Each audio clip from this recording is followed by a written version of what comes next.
going to welcome everyone. Thanks for joining us. This is now a sign of the times that we do our meetings, our club meetings virtually, which I think has been really good though, because it's a completely different way of seeing what people are doing amongst our club. It gives us an opportunity to see people even overseas, such as what we're doing tonight with you, Richard.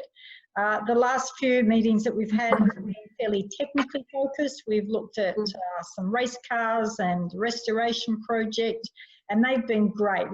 They've been really great ways to have a look closely at what's going on, especially right now as we can't meet in person. So tonight though, I would like to not only welcome members of Victoria's Lotus Car Club, but also, and I'm not sure if I can recognise anyone in the list, but welcome to members of Queensland who may also be joining us. So thank you very much for joining in. And thank you, Richard. Welcome, Richard, all the way from the UK. Yes, all the way from the mother country. From the mother country, yes, that's right. And what time is it for you over there, Richard? It's now 25 to 11 in the morning. Excellent.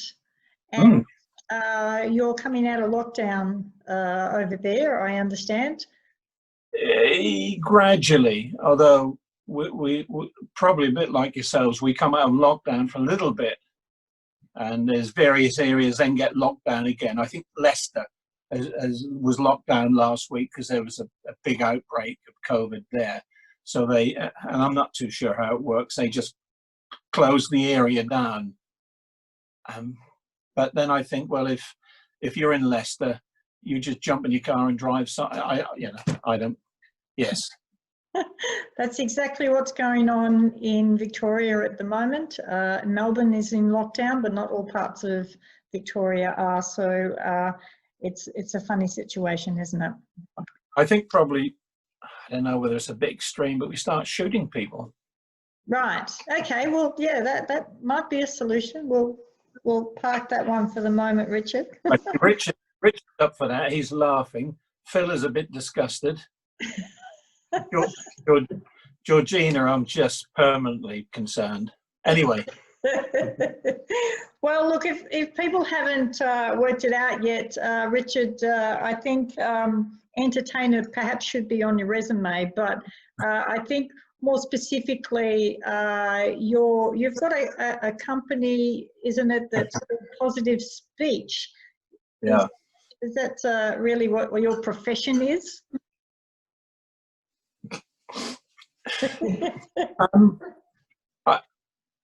Probably bullshit comes to mind. Oh, okay. All right. Well, we'll leave it there then. What we would really professional, of course. Yes, I guess my job now, although believe it or not, I'm 67. Oh, handsome for 67. Yes. Okay, got it. Yeah, so I guess I'm semi-retired, but I still teach people to speak in public, which is just the best job in the world, which has got me into other things, but then we'll talk about that in a while. Yes. Well, what we would really love to hear from you tonight is a few stories about Lotus, because I know you've got a lot of stories and you've had a long association with Lotus. And perhaps you could start by telling us how it is that you have this association with Lotus. Well, I suppose it really started, my two elder brothers, I've got a brother John, brother Tony, and we're all 5 years apart. John has always been a big Lotus Jim Clark fan. And I suppose at the age of 10, he introduced me to Lotus, to Jim Clark, and it's always stuck. John, being a Norfolk lad, went down to the racing car show in 1965, where they had Jim Clark's car on display, the Lotus 33 that he won the World Championship with. I think they picked up on his Norfolk accent, because at that point Lotus were then planning to move up to Norfolk a year later in 1966. And they said to John, "Oh, you're from Norfolk?" I don't know why they knew. I probably had straw in his ears or something like that.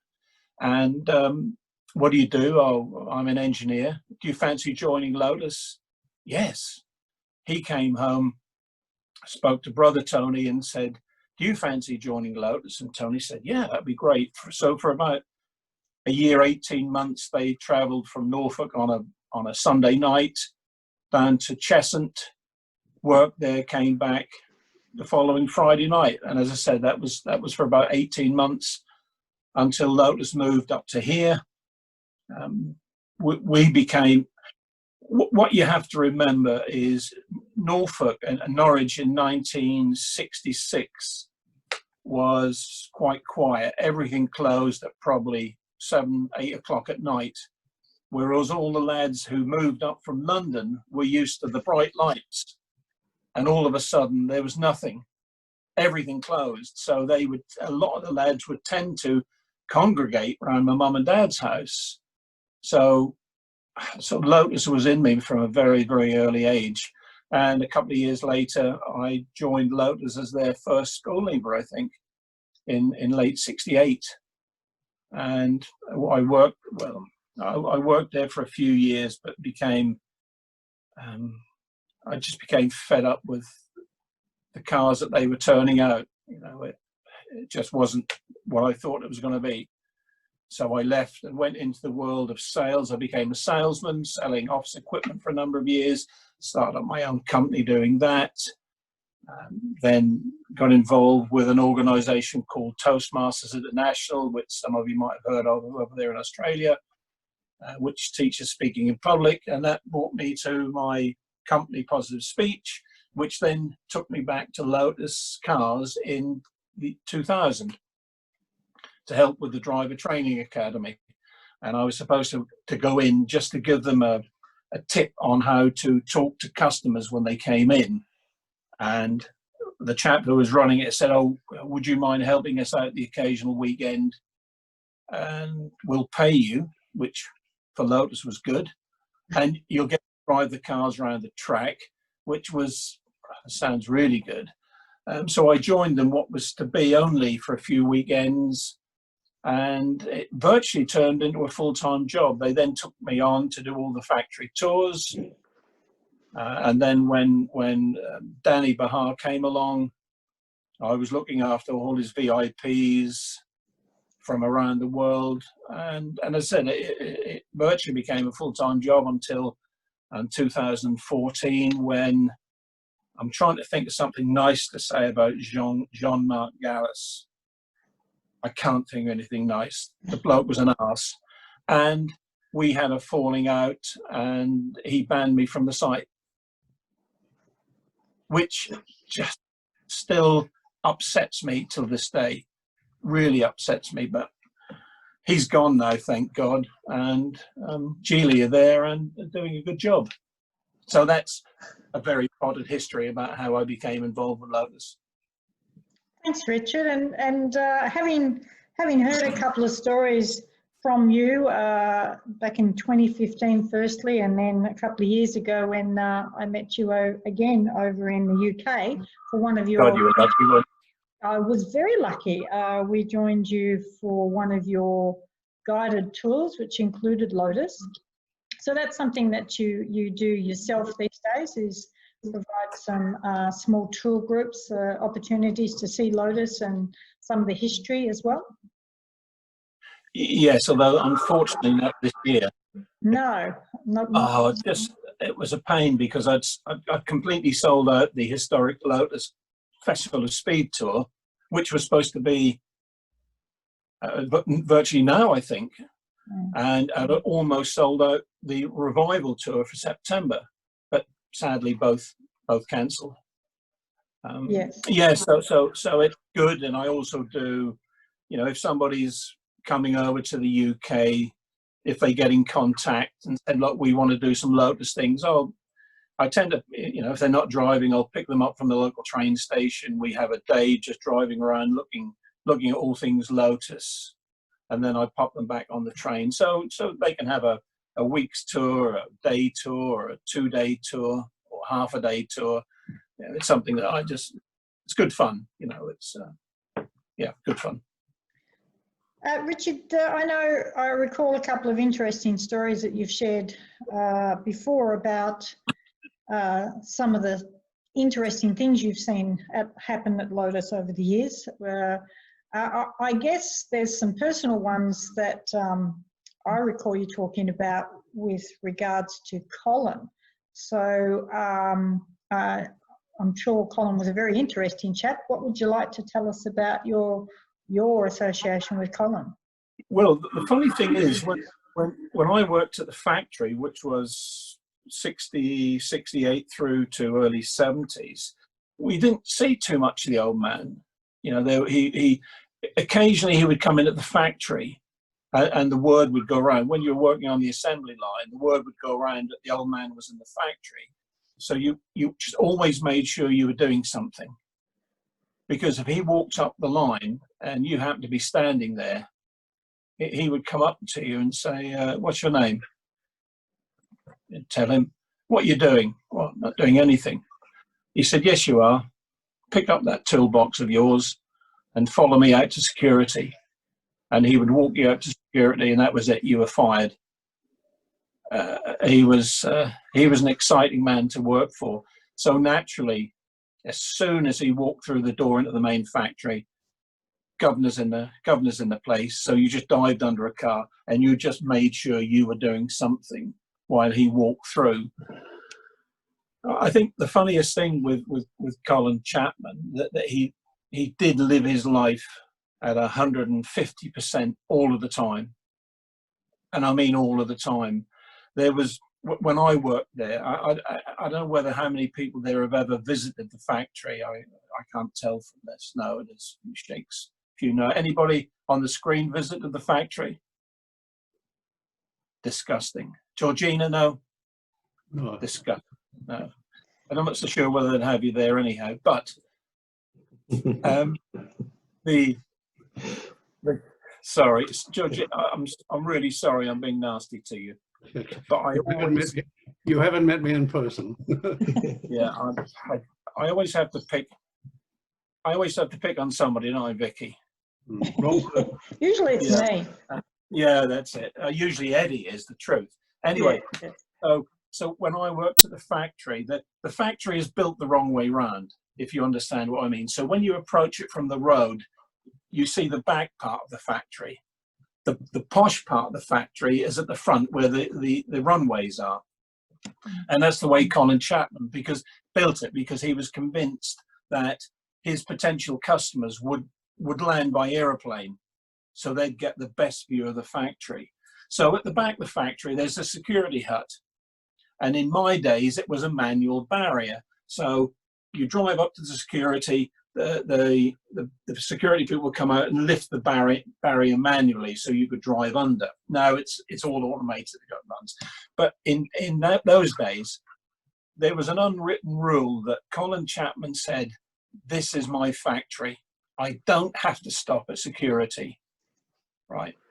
So the unwritten rule was that the two blokes in security would listen for Colin Chapman coming up Potash Lane, which is the back entrance from his house, and they would hear him coming up Potash Lane, because he would usually be balls to the wall. You know, he'd be coming up there quick. He'd come into the site usually sideways, drive as fast as he could down to the gate, and the people in the security had to run out, and they had to lift the barrier so he could go straight underneath. And he always said to them, if I have to crash into that barrier, everybody in security gets the sack. So it was their initiative to be on their toes. And sure enough, and then he'd drive straight round the back, because all the directors had undercover parking. And Chapman would drive in, again, balls to the wall, drive into his parking space, normally sideways, get out, walk into his office, and about 5 minutes later, his secretary would come out, switch the engine off, and shut the door. That was Colin Chapman. And as a pilot, he was an engineer, but I don't think he quite understood because he never had time. You'd hear him in the mornings, drive in, round to the hangar, his aeroplane would be pushed out, he'd jump in, fire it up. Now, I'm not a pilot, but I understand that you have to let an aeroplane engine warm up. The old man didn't. He'd taxi onto the runway, and off he'd go. And if there was anybody out there testing, Al McQueen, I don't know whether you heard of Al McQueen, chief test driver in those days, he said invariably I'd be coming round windsock and there's be Colin Chapman's aeroplane, so you'd just have to veer off so he didn't hit you. And he'd go down the runway, the thing misfiring, and he'd take off, and he'd always clip the trees at the end of the runway with the thing misfiring. Just unbelievable bloke. But you didn't want to mess with him, you know, you didn't want to cross him. Yeah, so as I said, we didn't see too much in the factory. Okay, if there was VIPs, he'd walk around with VIPs, but then we health and safety was not a big thing back in those days, and some of the things we used to get up to and on the assembly lines were. And the trouble is, you people with the cars have suffered for it, I think, especially with, I was building a Land Europas and Plus 2s, and we had a bench on our, and we mounted a little washer jets. We mounted a little washer jet on the bottom level of the bench, and a motor and a little water bottle. So when you were laying on the floor, you could just press the button and this jet of water would go up. So anybody walking from the office with guests would always get a shower of water, and you could see them. They'd be, where the hell is that coming from? Oh, various things. Ridiculous, just madness. I think when I first joined, sadly, Colin Chapman hated unions, and one particular time in the fettling shop and in the paint shop, there were some union people in there, and there was, over here we have the Transport and General Workers Union. Now Chapman hated unions, wouldn't have them in the place, but they got a little bit of a foothold in the paint shop and in the fettling shop. So all of these lads went out on strike, and so all the lads in production then had to be moved, because if there was nothing coming out of the fettling shop, nothing coming out of the paint shop, nothing was coming down production line. So some of us had to go to fettling. I hated the fettling shop, because when the cars came out of the molds, you know, you still had all the rough fiberglass around the windscreen. So that all had to be cut and filed out. And these are the days before extraction fans. So you were getting covered in fire, breathing in fiberglass dust, just madness. But luckily I knew my foreman was a good friend of my brother's. So I made it known that I wasn't happy as a 15-year-old or a 16-year-old, whatever it was. I wasn't happy in the fettling shop. So I was nicely moved back into production, but not the best job in the world. I was moved down to gluing the felts in the footwells. Now, some of you folks you must have a Land Europas and Plus 2s, or are you all fairly used to, goods and nods? What do you, I keep calling you Georgina. What is your proper name? Frank. Frank. Yes. Frank. I have a plus 2. Oh, Plus 2. What yes. is it? Plus 2S? No, just a plus 2. So that would be about 68, 69? Yes, 68. Yeah. Sorry. Yeah. I was responsible. Anyway. So I think there's been a few other people responsible for mine too over the years. Yeah. So I was put in gluing the felt in the footwells, you know, all around on the floor, on the sides of the footwells. So there I was crawling down the footwells with a big gallon can of Dunlop adhesive glue, breathing in all these fumes. So Vicky, this is probably the reason I am why I'm like, because I was just breathing fumes for probably about a week, 10 days, and it sent me a bit Looney Tunes. Yeah. So, And also because the paint shop was on strike. Now, you're going to find this really strange to believe. We had to build the cars in primer. So we put the bumpers on, and the complete cars were built in primer. And they came to the end of the line completely built, but primer. And then we had outside contractors would come in, take the cars away to various spray booths around Norfolk, and then they'd be sent back, and you wouldn't believe the state that they came back in. You imagine trying to spray, for example, plus two M20. They had to take the headlight pods out. They had to take the bonnet off, and the overspray in the engine was. You know, with a plus two, you have the two bobbins on the headlamp pods. Yes. And if you don't get them exactly right, you have really bad shut gaps. It's really tight one side and a huge gap the next. So we had to undo the bolts to make them fit, and then they would foul the bodywork. So then we'd have to file the fiberglass out so the pod didn't catch. And you probably start to understand why it became a little bit frustrating. As a 10-year-old, I was fascinated with the Alans, with the Elites, and then with the plus twos and the Europas. But then when you're in it, you start to see sometimes how poorly they're built. Nowadays, if anybody has current cars, at least Evoras, the current Evoras are the best thing coming out of the factory ever.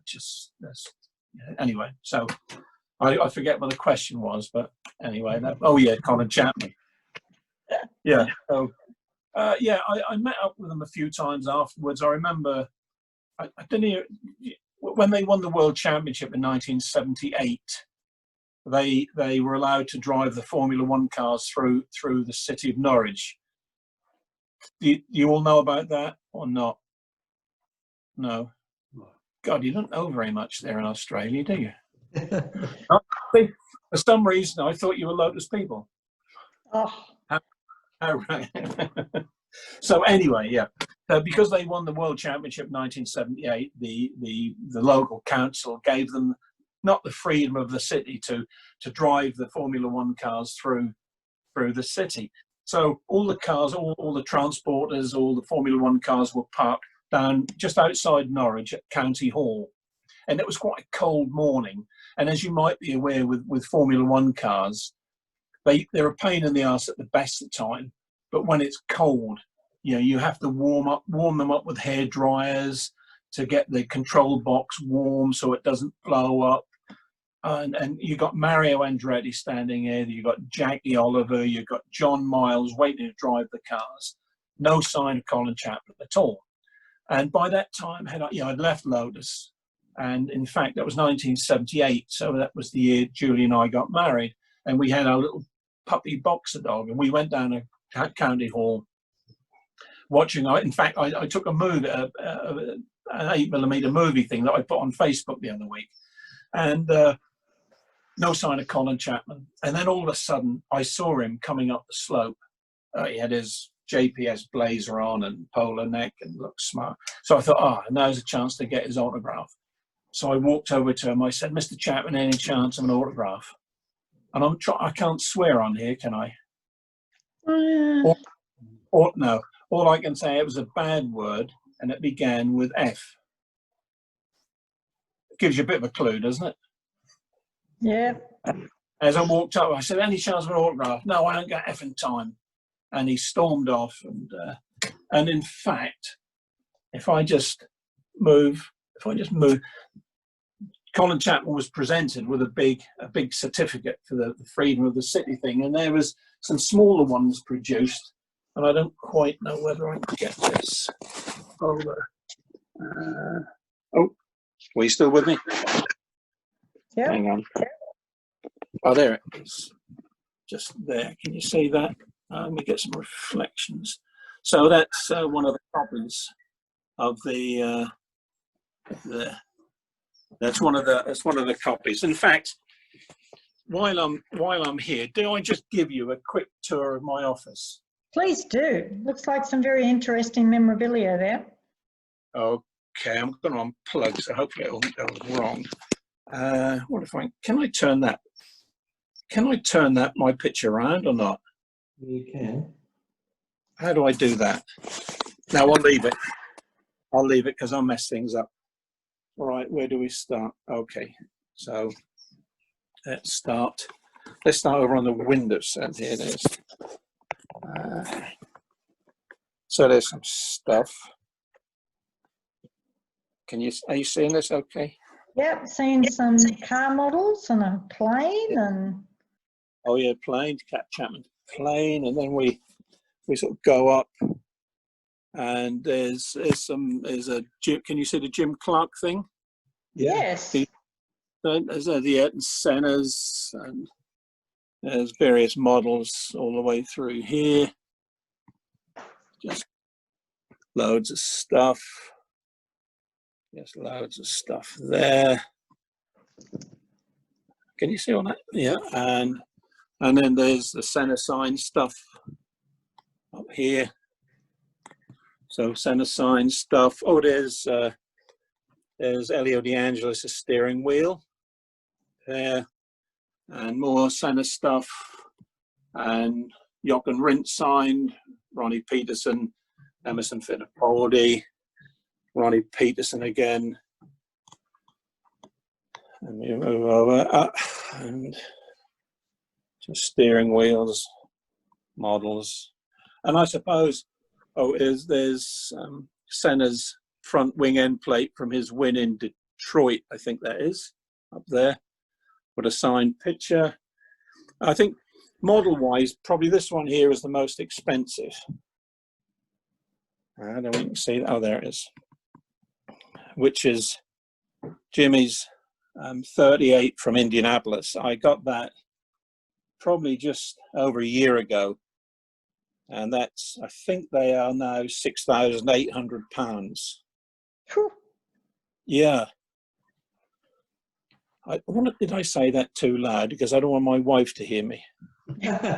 Oh, look, there's a photo of Colin I can see. Yeah. Actually, this house only cost me $13,200. So yeah, there's the old man there, and various sort of steering wheels. We have, let's start this way. We've got Ronnie Peterson's there. That's, oh, hang on, Ronnie's there, Mario's there, Johnny Herbert, and then we sort of slope down into model, just ridiculous amounts of models. There. So Richard, thank you for that. That's a good segue, I guess, to ask you a little bit about, I know you're very interested in motor racing, and that's pretty clear from the memorabilia you're collecting as well, but I understand you've had a little bit of interaction with the F1 drivers over the years, and perhaps you could tell us a little bit about that. Yeah, really lucky, because I got involved with Classic Team Lotus, which is, I don't know whether you know the history of Classic Team Lotus.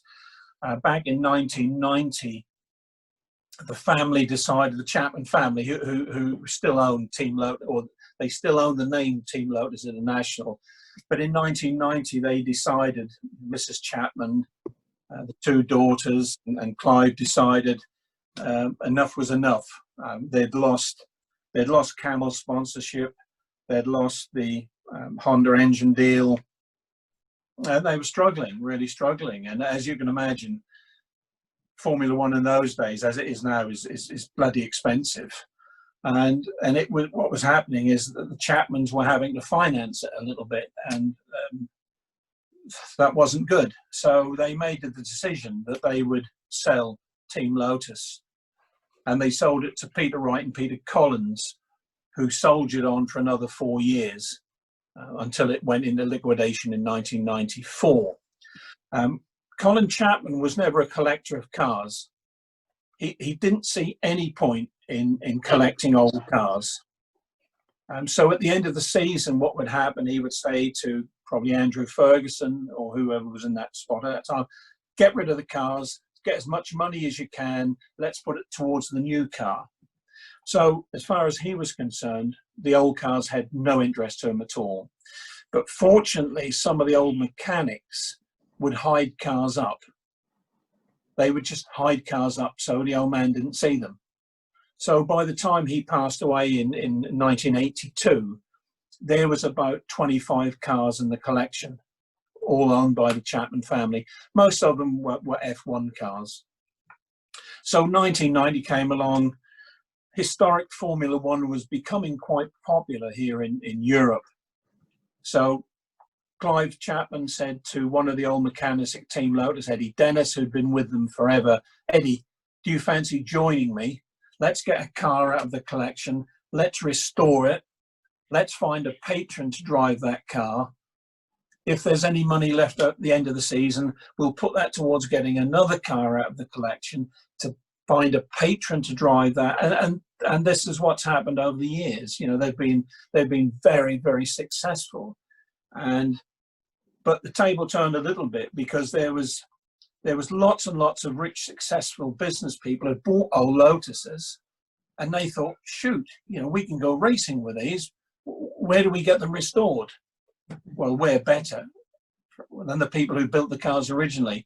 So most of the time now at Classic Team Lotus, the lads there are working on customer cars. But every year, naturally, there's Goodwood, there's Revival, and Classic Team Lotus will invariably get an invite from Lord March to bring some cars, and also get an invite to the drivers who drove them in period. So over the years, we've naturally had Emerson, we've had Mario, we've had Johnny Herbert, and some other drivers, some other F1 drivers driving our cars. So it's always been a chance for me to meet up with them, because usually I'm down there either helping the lads or maybe we have a merchandising area and I'm working the merchandising. But I always find time to go across. And now I do the tours. It's always a good time to sort of meet up with the lads, and you can sneak yourself in the van and get down to the start area so you can get some really, really nice photographs of the drivers. And I think one nice story, well, was nice for me. I can't remember the year. It was Festival of Speed, and this particular weekend I was sharing with Clive Chapman in we always share hotel rooms, keeps the cost down. And this was the Saturday night of the Festival of Speed. They have a huge dinner and a big firework display, and they get top line performers in to entertain the guests, only for the great and good. People like me, they don't stand any chance of getting in. So Clive said to me, he said, I'm off to the banquet. He said, leave your shoe in the door so I don't have to disturb you when I come back. And I'll just come in and get into bed. He said, but make sure you wake me up at 7 in the morning, because I've got to go and pick Emerson up to take him up to the track. I said, okay, fine. So I'm a little bit of a light sleeper. So it was about, I don't know, 2, 3 o'clock in the morning. Clive stumbled in really worse for wear. Just a phrase that we use here. He was in fairly shit order, really in a poor way. And he slumped into bed, and we fell asleep. My alarm went off about 6:30, and when I got out, and it was so funny, and I can see it now. Clive's trousers and his jacket were just on the floor, as if he'd just disappeared. They were all sort of, as he stepped out of them, he'd just fallen out and fallen into bed, and his trousers, the 2 legs were still rolled up as if he'd internally combusted and disappeared. And I gave him a shake and I said, come on, it's 7:15. No, he said, I just can't do it, Richard. Take my car, pick Emerson up and take him up to the track. And so I went round, and so there I am driving to the Goodwood Festival of Speed, checking my mirror, and I can see Emerson the Fittipaldi sitting in the back. How bizarre is that? I know it sounds pathetic, I know, but for somebody like me, that's really special. And over the years, I don't know whether you know of Bob Dance. Is that a name that's familiar to you? Yeah, Bob. Certainly is to me. Yes, he's a lovely man, and please tell us a story about him. Yeah, Bob Dance is such a lovely man. He joined Lotus in 1960, and he's still at Classic Team Lotus at 80. Bob was 85 about a month ago, and he still works apart from this lockdown thing. He still works over there and works on the Lotus 2025, the Jim Clark car.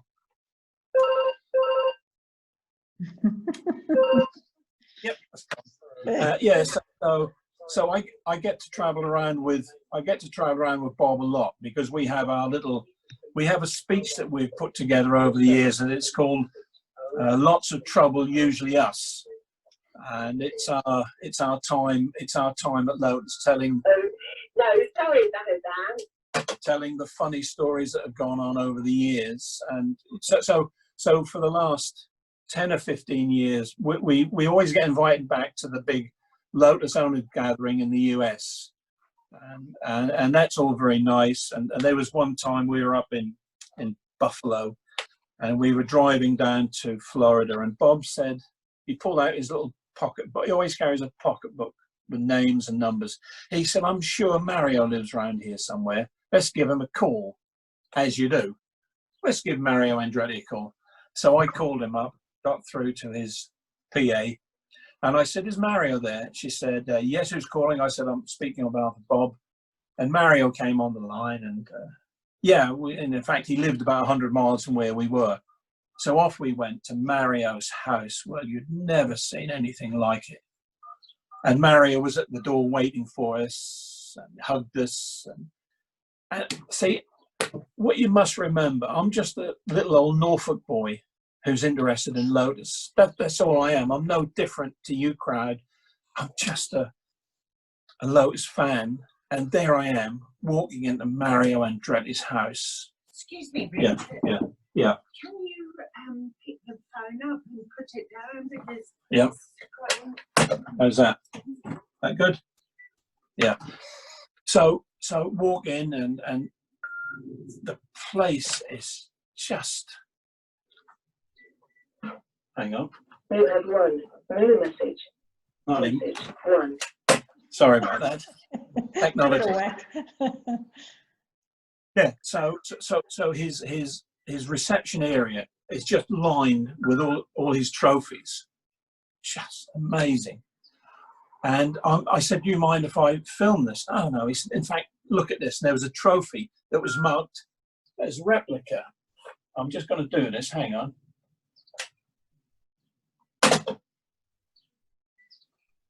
You have one new message. Let me get rid of this. Message one today. Message deleted. End of message. That's good. Okay. I keep bleeping. That would just turn off. So there was one that just said replica. And he said, when you go back, can you show Clive Chapman? Because Colin gave my trophy away to a sponsor. And he said, I have to have a replica made. And he was really annoyed about it. And then we carried on speaking, and he said, now, this is gospel truth. We stood there and we were talking about Colin Chapman. And this was probably about 5 years ago. He said to Bob and myself, he said, because you know Colin's still alive, don't you? Shoot, what? Yeah, he said, I'm convinced he's still alive in Argentina. Mm-hmm. So we said, ever makes you think that, Mario? Well, he said, when Colin died, he said it wasn't as if he fell out of a tree. He wasn't injured in any way, and it was a closed coffin. And he said, plus the fact the chap who gave him a death certificate was suddenly killed in the US, a mysterious accident. Yeah. And if you buy Mario's book, that is in there as well.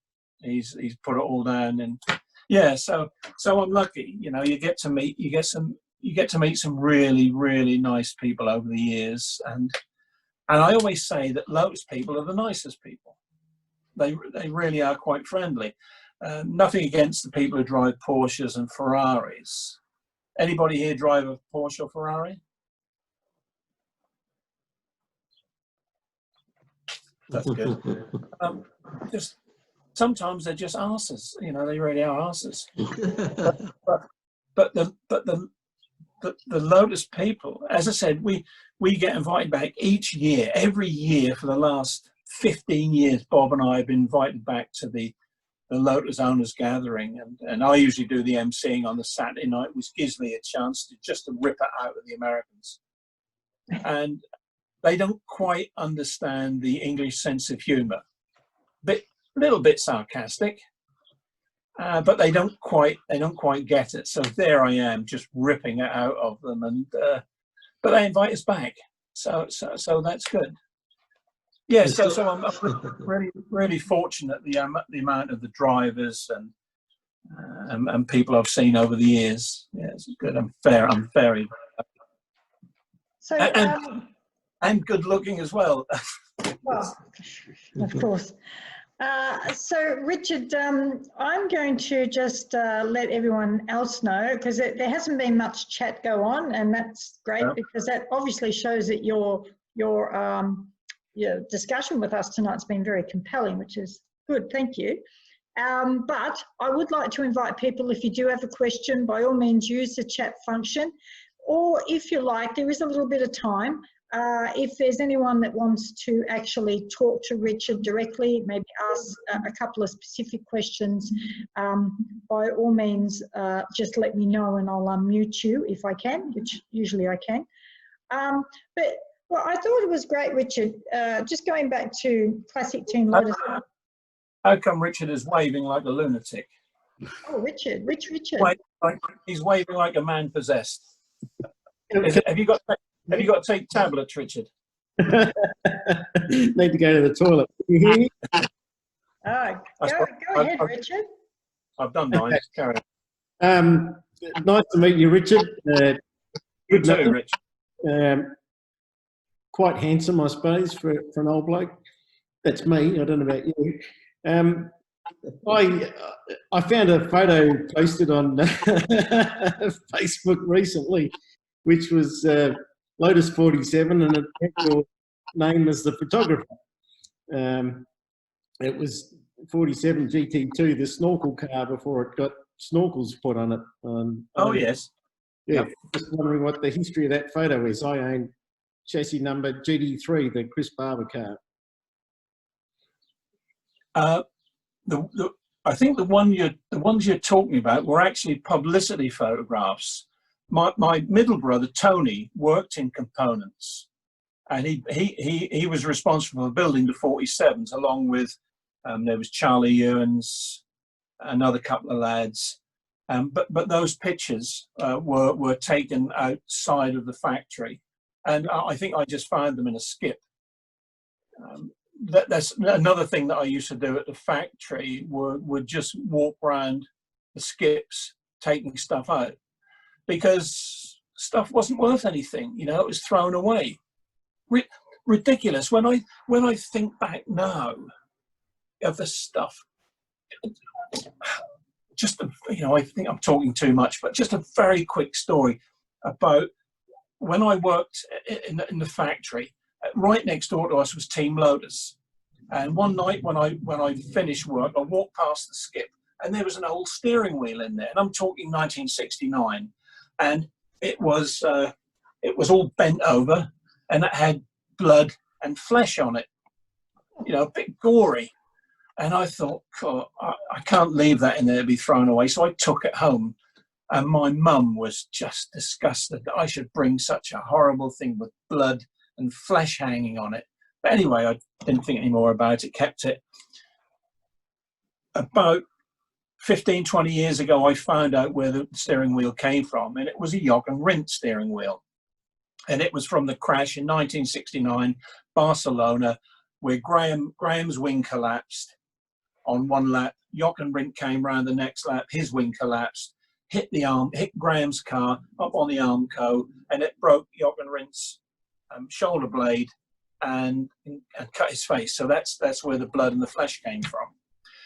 A chap came over from Switzerland, big Jochen Rindt fan, and wanted to buy the steering wheel. And I said, sorry, £2,000. Oh, too much money. Came back with a £1,500 offer, and I accepted it. And I thought to myself, if I put that £1,500 in our account, our family account, it's going to be spent on food.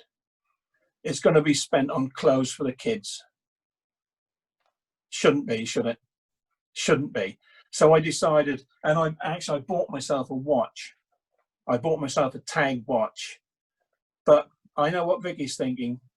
I bet he thought of his wife as well, and I bet he bought her a Christmas present, a present. Yes, I did, Vicky. Have a guess what I bought her? A watch? What you going to do with the watch? I bought her a washing machine, of course. Oh, of course. I know. Gets you here, doesn't it? Yeah. Yeah. So anyway, back to the 47, Richard. I actually interviewed. Oh, what's the jazz singer who drove a 47 over here? There was a big jazz. Sorry, Chris Barber, the trombone. Chris Barber. Yeah. Yeah.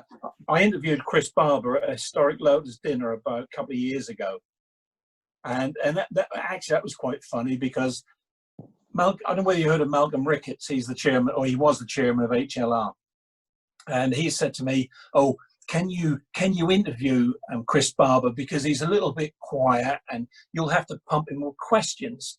I said, yeah, okay. So Bob and I went down to pick him up from his house. Nice chap, brought him back, and it was the time of his speech. So I stood up, introduced him, and I said, oh, I've got a few questions for you. And I asked him the first question, and he didn't stop. He just kept talking the entire time. But really nice man. I think he drove an Elite. And then I think he sold the Elite and he bought 47 and raced that for a while.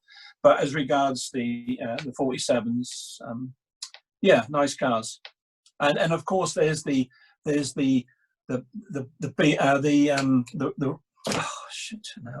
GKN one. You remember the GKN one? Yep. GKN 47D with a Rover V8 engine in it. And I saw that last year over at the log meeting in America. And I took some really lovely, because I remember that at the factory. Very sort of iconic car. Anyway, sorry. I don't know whether I answered your question or not. Probably didn't, but that's okay. I was just interested in the source of the photos and if you had much to do with the 47s. No, Brother Tony was the man. Yeah. Anyway, nice talking to you, and I'll leave the floor open for everyone else. Thanks. Thanks, Richard. Thank you. Thanks, Richard. Anyone else there? Yeah, Vicky. Hi, Guy. Yeah, hi.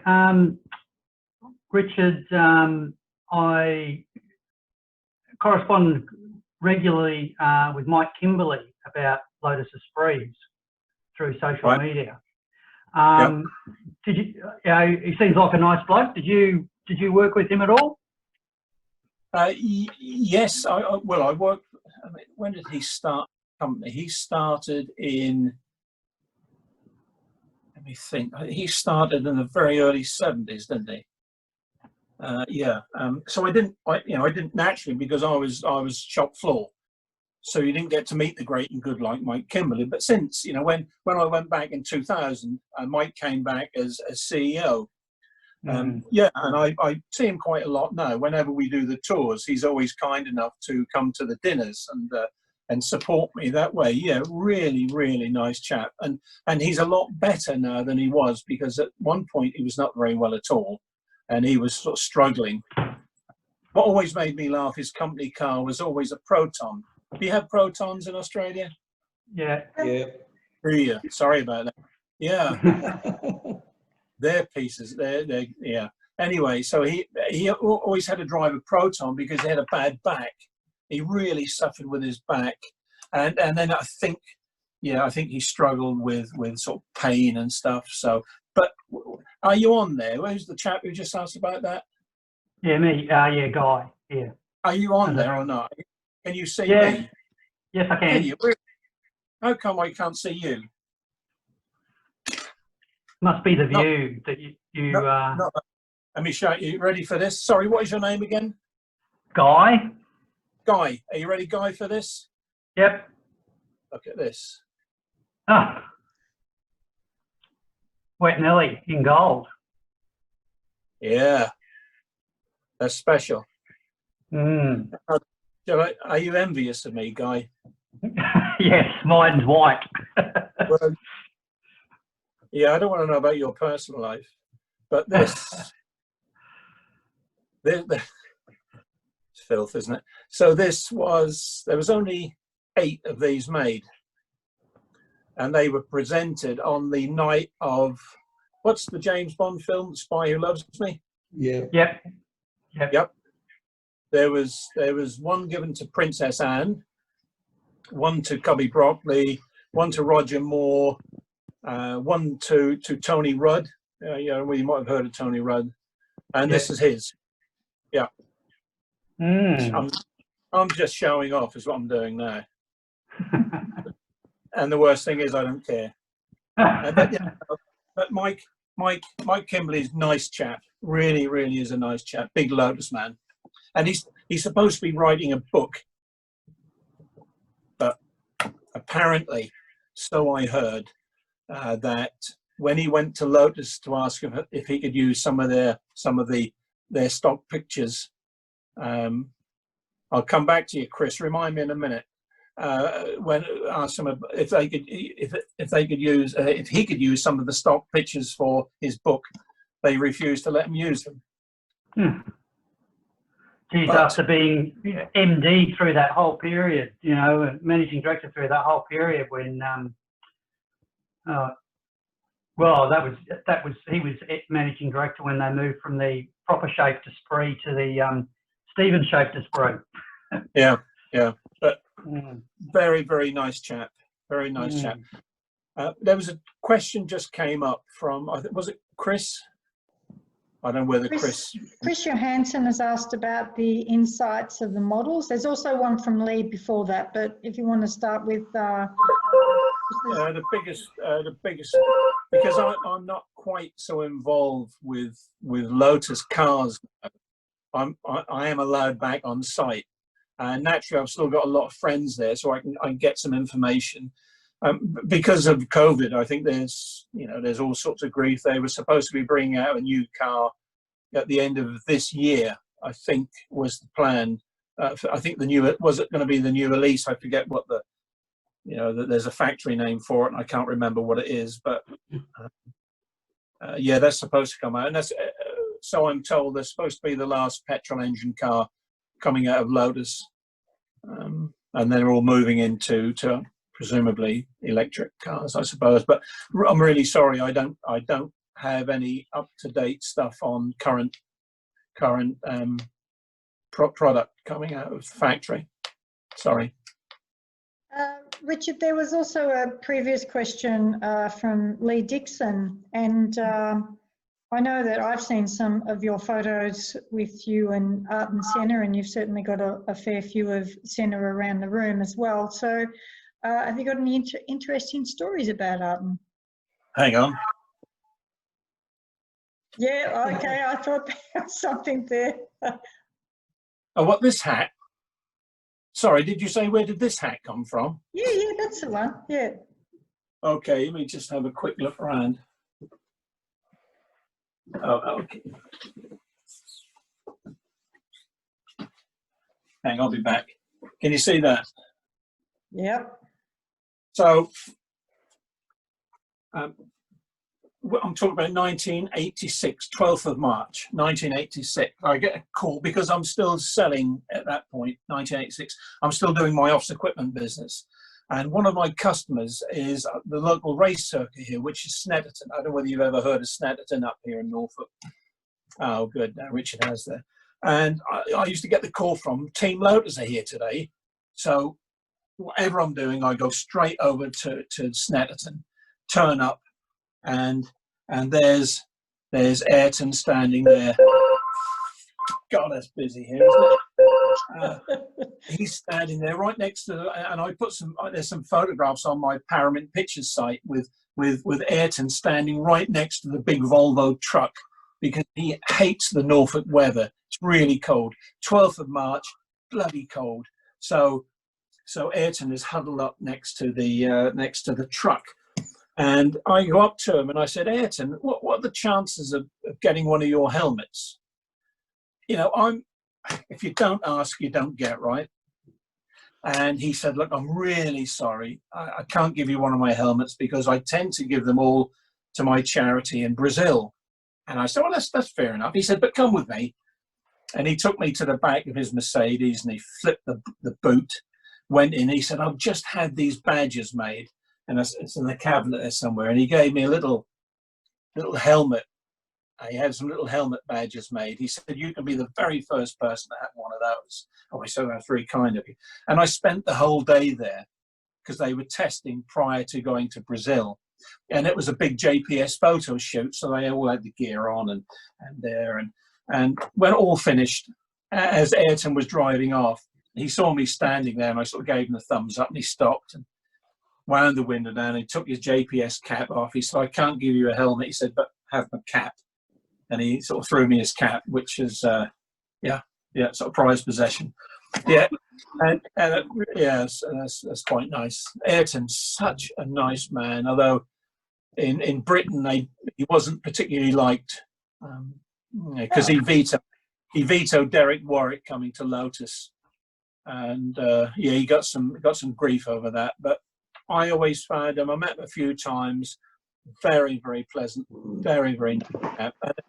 And I think this story is fairly common knowledge. When he signed for Lotus in '85, you probably know that the Team Lotus boys are the worst ones for playing practical jokes.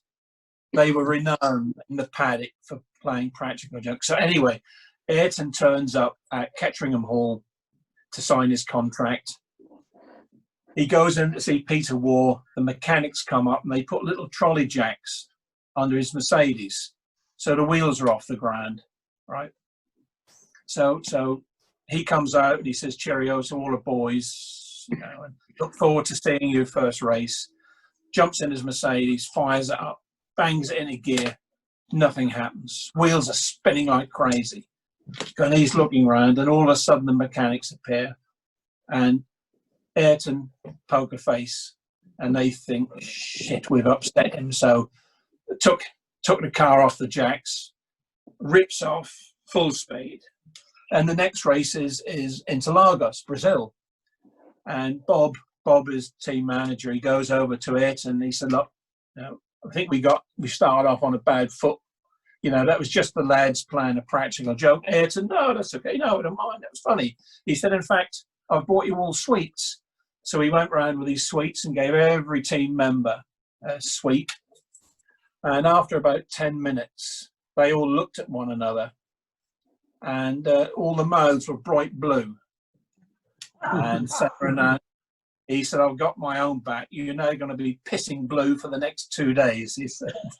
So yeah, he does have and he was kind enough. I got quite a few things signed by Sen around here. So yeah, it's good. He's a nice bloke. I can't remember if that was a question or not. No, I think you did a good job of giving us a couple of stories about Senna, and nice to know that he had a good sense of humour, especially with you English lot, the way you guys can joke around. That's good. I tell you, he was very intense. You could talk to him out of the car, but once he was in the car, and there's one thing I do regret, that I should have taken a video of him while he was downloading information to his engineers. Unbelievable. Just he remembered everything. A couple of the Honda engineers put 2 extra dials in the car when he was testing at Snetson, and they said, Ayrton, if you get a chance while you're going around, just check those 2 dials. And you know, he was checking dials all the time on these shakedown tests. And when he came back, and they said, oh, did you get a chance to look at those dials? And he remembered exact readings from both dials. Just unbelievable. Jimmy, when we were at with you a couple of years ago at the Festival of Speed. Jimmy was there, I think, for the driving. Not Jimmy. Jackie was there. Driving. Sorry, Jackie was there driving Jim's car. I think it was. I think you probably mean Sir Jackie, don't you? Yes, I do Yes. mean Sir Jackie. Yes, I do mean Sir Jackie. Very sorry. Right. And in fact, you managed to get a really great photo of Sir Jackie in the car. I'll be honest with you. with I'll be Bob. honest with you, Vic. I think I got quite a few good pictures. Yeah, none of me though, but you know, of the cars and of Sir Jackie and Bob Dance at the car. Brilliant photos. I'm a little bit concerned now because I'm thinking all these other people thinking I'm a bit of an arse. No, there wasn't. No. Sorry, carry on. So yes, I don't. You know, now you've done it to me. I have no idea what I was going to say now. All right. You're talking about Jackie Stewart, yeah. Sir Jackie, and I guess that was really meant to be a segue as well, because it was an anniversary, I think, a couple of years ago, wasn't it? And that was perhaps the reason why Sir Jackie was in the car. What anniversary of? Jim. That was 50 years ago. Yeah, 2 years ago, 50 years ago. Yeah, 2 years. Yeah, I think it probably was because we took Clive, Bob, and myself. We took 2 of Jim's cars up to Duns for the, yeah. So yeah, he drove Jim's 25, didn't he? Yes, that's right. Yeah. There was actually quite a lot of tribute that year for Jim because it was the 50th anniversary, and so it was. I learnt a lot at that time, and so I don't know whether you've got anything to share about Jim. I mean, I guess I know Bob has some stories to tell. Sadly, it's really funny, you know, with drivers. And when I do the tours over at Classic, invariably the 25 is there. And somebody put on TripAdvisor, they were talking about the tours, and this is gonna. I'm really sorry. This is gonna make me sound like an arse again, and I try not to be, but deep down I am. This particular person was saying how much they enjoyed the tour, and he said the chap who was giving the tour, you could see he got really emotional when he was talking about Jimmy, and I still do. I remember April the 7th, 1968. I remember standing in my back garden in Norwich, my next door neighbour coming up and saying, "Have you heard that Jim's been killed?" And I was, how old were I? I've been 13, I suppose. And I remember, because we had outside toilet, and I remember sitting down in the toilet and just crying my eyes out. That was just, I only met Jimmy a couple of times. Once at Snetterton when he was driving the Cortinas. I was there with brother John, and Jimmy was then reversing the Cortina out of the transporter. And Jimmy wasn't very big, he was quite a small chap, and all I could see was this little head. And John said, "There's Jim Clark." And I'd have been 11 or 12. And I nervously went up and said, "Mr. Clark, can I have your autograph?" And I think he was probably more embarrassed than I was. So I got the Jim Clark autograph, which is up there. And then a year later, that would have been 65, 66, at the opening of the factory. They had an MP come down from London. I think the Norfolk MP came down, and they laid the memorial stone. When you come to Hethel and you come to Lotus, when you go in the old reception areas, if you go in, there's a little stone on the right that was laid by Colin Chapman and Jim Clark. And I've got a picture around here somewhere of them laying that. So that was the next time I saw him. And naturally, a couple of years later, he's gone. And then blow me, a month later, Mike Spencer's killed at Indianapolis. And then a couple of years, Jochen Rinder's killed. And a few years later, Ronnie Peterson. And, you know, yeah, so, yeah, Jim Clark, very, very special. And if you talk to Bob, and Bob was his mechanic on the Cortinas, everybody, and Beaky Sims. Beaky Sims was with him when Jimmy got killed at Hockenheim. And I was speaking to Beak yesterday, and you know, I tend to give Beaky a ring on the day, just to find out how he is. And Beak is now 78 years old, and when he was looking after Jimmy on that day, he was 22. So you imagine, as a 22-year-old working on Jimmy's car, and he doesn't come back. And he said, I hate when this time comes around, because that's all he's ever asked about. You know, you were his mechanic, you know, was it your fault? Did you do something wrong on the car? It's horrendous. But anybody who's worked with Jim, they always said the same. He was such a smooth driver, really smooth. You could take his race car, fill it with fuel, and you could do another couple of Grand Prix with it. He was so, as opposed to Graham Hill was very hard on the car. Graham wasn't natural. He had to really work at it. But Jimmy was just an absolute natural driver. Yeah. Mm. Yeah. Yep. Well, that's great, Richard.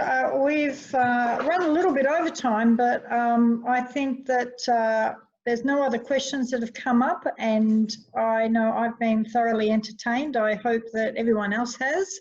So I thank you very much for your time and for sharing your stories. And I would definitely recommend to anyone, if you're going over to the UK, give Richard a call to see if you can join him, maybe for at least something that he might have going. Definitely go to Classic Team Lotus. Certainly go to Lotus if you can. They're all really, really exceptional places. If you're a Lotus enthusiast, it's definitely got to be on your list. But yep, good work. Thanks for that. It's very kind of you. And I do apologise, because I do tend to drone on a little bit about stuff, but it's, you know, I'm just passionate about the mark, you know, and I always have been, and it has been my life for the last 50 odd years. You know, that I don't smoke, I don't drink. Fortunately, I'm married, which is a good thing. But Lotus has always been my life. And I hope you've all enjoyed it. I don't know how many people are still with me and how many people have actually committed suicide because of the boredom. I think we lost one or two. Phil, I see Philip on my left there has kept fairly quiet. I think I saw him nod off once or twice, but he's back with us. Richard, I haven't seen before. He's suddenly come on, and there's Lee. So, yeah, thanks. Thanks for having me. Richard, go on, go. Vicky, Richard, it's Guy here again. I'm a nuisance, that's right, yeah. You came to Australia for one of our gatherings. I think it was in South Australia. I remember you presenting there and showing the video where Hazel Chapman reveals the true meaning of Lotus. Yes. Yes. Pity I didn't think of it earlier. I would have asked you to share that on the screen tonight. But yes, do you think we will ever know? Well, I know. Sounds like a sequel in the making. Yes, it does. No, this is funny. I do know where the Lotus name comes from, but I was sworn to secrecy. And do you know where I was told the secret? No. It was in Australia when I was over doing the Lotus event there. All right. So someone in Australia told you? Yes. Right. Mm. There you go. And you visited South Australia, New South Wales, Queensland, and anywhere else? Ah, okay. All right. On that note, we'll say au revoir, or what is it? Goodbye. Let's just say goodbye. How's that? And That thank you sounds very great. much to everyone. Good. Thank you. Thanks for putting up with me. Thank you so much. Thank you. Very kind of you. Thanks. Thanks, Keep Richard. well. Brilliant. Bye. Thank you very much. Fantastic. Thank you. Thanks, Greg. Thank you. Thank you. Do we just sit and look at each other now? Yeah. I'm gonna shut the meeting. Bye. Bye.